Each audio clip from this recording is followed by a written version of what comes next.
SSC job ক্যান্সেলেশনের বিষয়ে পুনরায় যোগ্যতা নির্ধারণের পরীক্ষায় বসার যোগ্য কারা তা জানতে ফের কি সুপ্রিম কোর্টে যাবে SSC? Hi everyone, welcome back to my channel অঞ্জনার ব্যঞ্জনা। বন্ধুরা, তোমাদের সকলকে আমার এই ছোট্ট ইউটিউব চ্যানেলে স্বাগত জানাই। যাদের চাকরি গিয়েছে তাদের মধ্যে ঠিক কারা পুনরায় যোগ্যতা নির্ধারণ পরীক্ষায় বসার যোগ্য সেটা আগে স্পষ্ট করতে চায় এসএসসি কর্তৃপক্ষ। এর জন্য তাদের পক্ষ থেকে আইনজীবীদের সঙ্গে কথা বলা হচ্ছে এবং প্রয়োজনে এই বিষয়টি স্পষ্ট করতে তারা ফের একবার সুপ্রিম কোর্টে মামলা রুজু করতে পারে বলে দাবি সূত্রের। এসএসসির তৈরি করা 2016 সালের প্যানেল প্রায় সম্পূর্ণ বাতিল করে দিয়েছে সুপ্রিম কোর্ট, যার জেরে প্রায় 26,000 কর্মরত শিক্ষক ও শিক্ষাকর্মীকে নিজেদের চাকরি হারাতে হয়েছে। কিন্তু একই সঙ্গে শীর্ষ আদালত জানিয়ে দিয়েছে, শিক্ষক নিয়োগ দুর্নীতির ফলে যাদের চাকরি গেল তাদের মধ্যে অধিকাংশই ফের তাদের চাকরি ফেরত পাবেন, কিন্তু এর জন্য আরও একবার তাদের নিজেদের যোগ্যতার প্রমাণ দিতে হবে। এর জন্য আগামী 3 মাসের মধ্যে এসএসসি কর্তৃপক্ষকে শুধুমাত্র এই চাকরিহারাদের জন্য পুনরায় গোটা নিয়োগ প্রক্রিয়া চালাতে হবে। এই প্রক্রিয়া নিয়ে কিছু প্রশ্নের জবাব পেতে ফের একবার শীর্ষ আদালতের দ্বারস্থ হতে পারে এসএসসি কর্তৃপক্ষ। সংবাদ মাধ্যমে আসা তথ্য বলছে, সুপ্রিম কোর্টের নির্দেশ অনুসারে ঠিক কারা এইভাবে পুনরায় নিজেদের যোগ্যতা প্রমাণের পরীক্ষায় বসতে পারবেন সেটা এসএসসি কর্তৃপক্ষের কাছে পুরোপুরি স্পষ্ট নয়। বৃহস্পতিবার অর্থাৎ 3রা এপ্রিল 2025 আদালত যে রায় ঘোষণা করেছে সেই রায়ের প্রতিলিপি হাতে নিয়েই পরবর্তীতে নবান্নে সাংবাদিক বৈঠক করেছিলেন মমতা বন্দ্যোপাধ্যায়। সেখানে তাঁকে রায়ের কনক্লুশন বা সমাধান পর্বের 49 এবং 50 নম্বর অনুচ্ছেদ উল্লেখ করতে দেখা গিয়েছিল। সেই অনুসারে মুখ্যমন্ত্রী জানিয়েছিলেন, সুপ্রিম কোর্ট চাকরিহারাদের পুনরায় যোগ্যতা নির্ধারণের পরীক্ষায় বসার অবকাশ দিয়েছে। মমতা বলেছিলেন, শীর্ষ আদালতের নির্দেশ মেনেই আগামী 3 মাসের মধ্যে এই প্রক্রিয়া সারা হবে।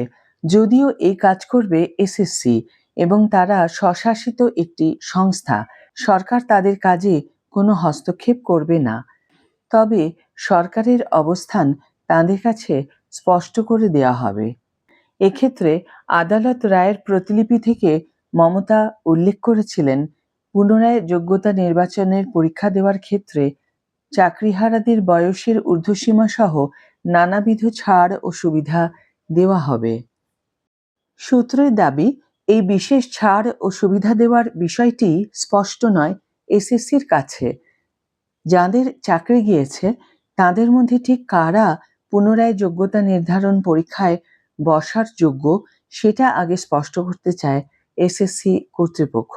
এর জন্য তাদের পক্ষ থেকে আইনজীবীদের সঙ্গে কথা বলা হচ্ছে এবং প্রয়োজনে এই বিষয়টি স্পষ্ট করতে তারা ফের একবার সুপ্রিম কোর্টে মামলা রুজু করতে পারে বলে সংশ্লিষ্ট সূত্র মারফত দাবি করা হচ্ছে। একই সঙ্গে এও জানা যাচ্ছে যে সুপ্রিম কোর্টের নির্দেশ মেনে অত্যন্ত দ্রুততার সঙ্গে পুনরায় যোগ্যতা নির্ধারণের প্রক্রিয়া শেষ করতে চাইছে এসএসসি। এক্ষেত্রে লিখিত পরীক্ষা থেকে শুরু করে ইন্টারভিউ সবকটি পর্যায়ে রাখা হচ্ছে। এদিকে সুপ্রিম কোর্টের নির্দেশে চাকরি হারানোর পর আইনি কোনো পথ আছে কি? কি বলছেন আইনজীবীরা? চাকরি হারাতে হয়েছে প্রায় 26,000 কর্মরত শিক্ষক, শিক্ষাকর্মী এবং অশিক্ষক কর্মচারীকে, যাদের অধিকাংশই ন্যায্যভাবে চাকরি পেয়েছিলেন। কিন্তু আদালতের পর্যবেক্ষণ হলো, দুর্নীতির শিকড় এতটাই গভীরে চলে গিয়েছে যে যোগ্য ও অযোগ্যদের পৃথকীকরণ করার কোনোভাবেই সম্ভব হয়ে ওঠেনি। এবার কি হবে? তাহলে কি হকের চাকরি ফেরত পেতে হলে সুপ্রিম কোর্টের নির্দেশ মোতাবেক আরও একবার পরীক্ষায় বসা ছাড়া আর কোনো উপায় নেই এসএসসির 2016 সালের প্যানেলভুক্ত যোগ্য প্রার্থীদের? আইনি পথে কি আর কোনো রাস্তা খোলা নেই যার মাধ্যমে যোগ্য প্রার্থীরা অন্তত তাদের হারানো চাকরি ফেরত পেতে পারেন? এই প্রশ্ন গতকাল অর্থাৎ বৃহস্পতিবার ৩রা এপ্রিল থেকেই উঠতে শুরু করেছে।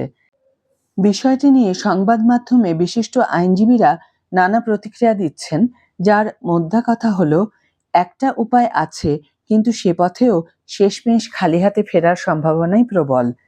উল্লেখ্য, ব্যাপক দুর্নীতি এবং সেই দুর্নীতি ধামাচাপা দেওয়ার কারণে এসএসসি বা রাজ্য স্কুল সার্ভিস কমিশনের ২০১৬ সালের প্রায় সম্পূর্ণ প্যানেলই বাতিল করে দিয়েছে সুপ্রিম কোর্ট।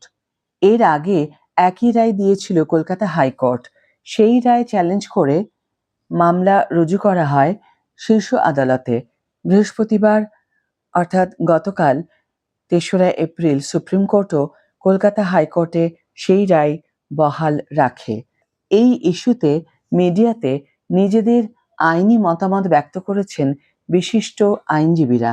তাদের সকলেরই বক্তব্য হলো, যেহেতু এই রায় সুপ্রিম কোর্ট অর্থাৎ প্রধান বিচারপতির ডিভিশন বেঞ্চ দিয়েছে, তাই এই রায় পুনর্বিবেচনা করার জন্য রিভিউ পিটিশন রুজু করা যেতে পারে, কিন্তু তাতে রায় বদলে যাবে এমন সম্ভাবনা অত্যন্ত ক্ষীণ।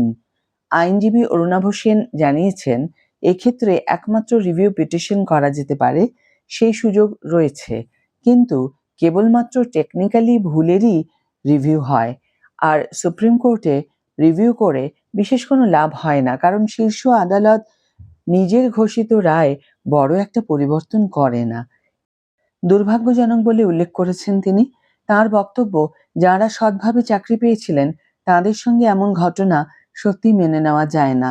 এবার সেই যোগ্য মানুষগুলোর সংসার কিভাবে চলবে, এটা সুপ্রিম কোর্টের ভাবা উচিত ছিল, আরও একটু সময় দেওয়া উচিত ছিল। রাজ্যের প্রাক্তন অ্যাডভোকেট জেনারেল জয়ন্ত মিত্র আইনি পদক্ষেপের প্রশ্নে একই কথা বলেছেন। জানিয়েছেন, এই রায়ের প্রেক্ষিতে একমাত্র রিভিউ পিটিশনই করা যায়, কিন্তু তাতে বিশেষ লাভ হবে বলে মনে হয় না, কারণ অতীতেও একাধিকবার এমনটা করা হয়েছে, কিন্তু সাকসেস খুবই কম এসেছে। আইনজীবী মিত্র আরও জানান, রিভিউ পিটিশন করা হলে চূড়ান্ত নির্দেশ দেওয়ার সময় সুপ্রিম কোর্ট প্রকাশ্য এজলাসে বসে কোনো রায় লিখে শোনায় না। যে বেঞ্চ রায় দেয় তার সদস্যরা প্রাইভেট চেম্বারে বসে সিদ্ধান্ত গ্রহণ করেন। চাকরি বাতিলের বিষয়টি নিয়ে প্রশ্ন করা হলে এই গোটা ঘটনার জন্য একই সঙ্গে রাজ্য সরকার ও এসএসসি কর্তৃপক্ষকে কাঠগড়ায় তুলেছেন প্রাক্তন অ্যাডভোকেট জেনারেল।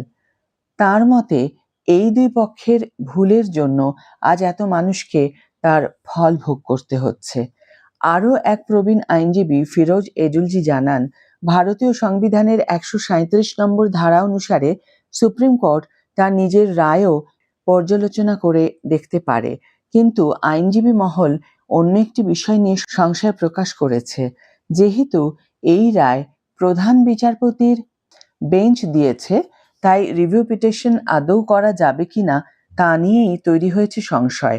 যদিও আইনজীবী ফিরোজ এডুলজি বলেছেন, এক্ষেত্রেও রিভিউ পিটিশন করতে কোনো বাধা নেই, কারণ সেটা সংবিধান স্বীকৃত। এই বিষয়ে সহমত সুপ্রিম কোর্টের প্রবীণ আইনজীবী অশ্বিনী উপাধ্যায়, কিন্তু বাস্তব প্রেক্ষাপটে খুব বেশি আশার আলো তিনিও দেখাতে পারেননি। তার বক্তব্য, রিভিউ করার সুযোগ নিশ্চয়ই আছে, কিন্তু তা খারিজ হয়ে যাওয়ার আশঙ্কা ৯৯.৯৯%। ফলে রিভিউ পিটিশন রুজু করেও কোনো লাভ হবে না। সুপ্রিম কোর্টের কিছু করার ছিল না।